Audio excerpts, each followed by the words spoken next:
So map number 2 here, luckily with sound. Quick client restart, managed to fix it. So let's introduce these two players. Spawning down in the bottom position of Polar Knight, representing Madals. Currently 1 game up in this best of 3, and as a result 1 game away from advancing. It's HasuObs. And his opponent up in the north, it is the red Protoss player, representing XMG, needing to win this game in order to stay in the tournament. Socke. Who will win?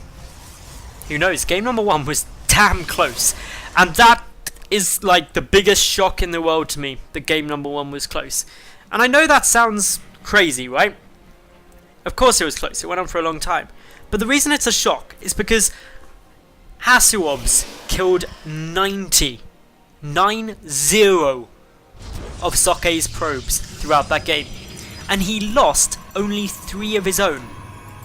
I have never known so many probes die, and so one-sided on how many probes die, and yet both players remain relatively equal in economy.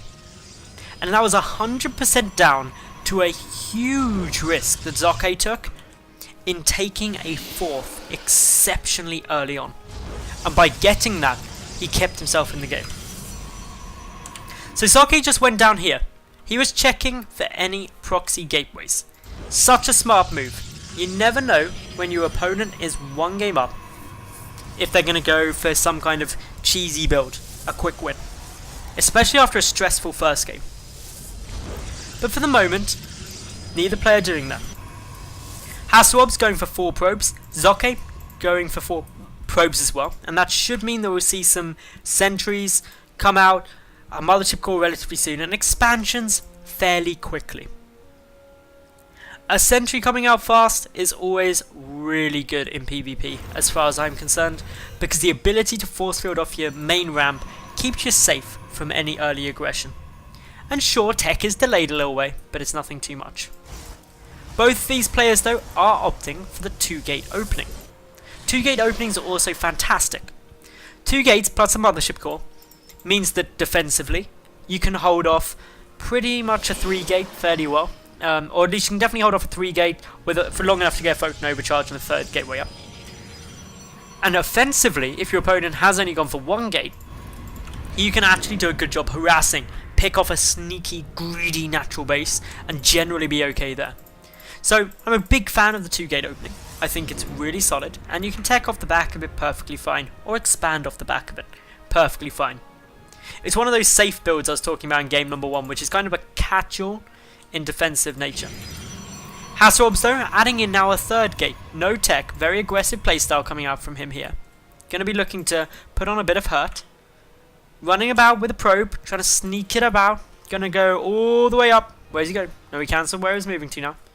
Decide to reposition, go manually. Up he goes now, right the way around the back. Socke though is going to not scout it. I realised that was bad grammar, but it looked like he was going to, but now moves the wrong way. Is the probe going to step through? It is. Just sneaks through there. Look at him go. Meanwhile, out the front, Socke about to lose a Stalker. This would be a massive loss if it gets taken down to just 12 HP. And while that's really low, and it has got away, the fact it's only got 12 HP simply means that it's not too bad for HasuObs, because that's basically a dead Stalker if he focuses it well. 2 more Stalkers trying to intercept now. HasuObs retreating, doesn't want to take anything but shield damage there if avoidable. Turns to fight. Strange decision there. Gets his own Stalker really low, but he's baiting forward a lot of this army. A photon overcharge has been forced. Socke hasn't actually managed to kill anything though. What was taken down there? No idea. Oh, the mothership core got really low and is forced to mass recall. That means no photon overcharge though for Socke, and it's a 3-gate play coming down from HasuObs. He's got a good number of Stalkers, pylon in his opponent's natural base, and he's moving forward. Socke hasn't yet seen, I don't believe, how many Stalkers are here, but knows that his opponent is attempting to pylon his main. Probes getting pulled to try and deal with this. More Stalkers frantically being warped in. A blink and a robo getting produced, but will it be there in time? The pylons in the main do get taken out. Socke had a couple of Stalkers coming back, but those 3 Stalkers are now completely stuck if HasuObs turns to fight. Can take one of them out, definitely. That's a nice pick-off. Anytime you get a Stalker for free, you're going to be a happy Protoss player. 2 Zealots and a Stalker positioned up here. 1 Sentry in position, ready to force field off that ramp. No energy for a Photon overcharge because of the forced mass recall earlier. Up now the ramp, a couple of Stalkers and 2 Zealots go. 1 force field already spent. Is another Sentry going to get warped in? There is enough gas for it. But just these 2 Stalkers get a kill. They should be able to keep themselves there quite nicely. And up come the rest now. No more Sentries get warped in. This is going to be a problem for Socke. He does have Blink nearly finished, but he's only got 5 Stalkers up against the 7 of his opponent. Gateway count is 3 on both sides, so the resupply is going to be pretty quick. But Blink is now going to have to do miraculous things. The Mothership cores on both sides full. 2 Stalkers for Socke coming down the back. 1 falls despite the defensive Blink. A Pylon could get focused down pretty quickly, but Stalkers warping in, getting focused instead. The Zealots are doing a lot. HasuObs brings an Oracle over, but that's not going to help too much up against the Stalkers, but could start working at the probe line. Intense micro coming down from both these 2 players now. The Blink control, really good. The Oracle will take down one of those Stalkers, and with that, the overwhelming numbers go to HasuObs. And that means that he wins this game 2-0 and advances forward.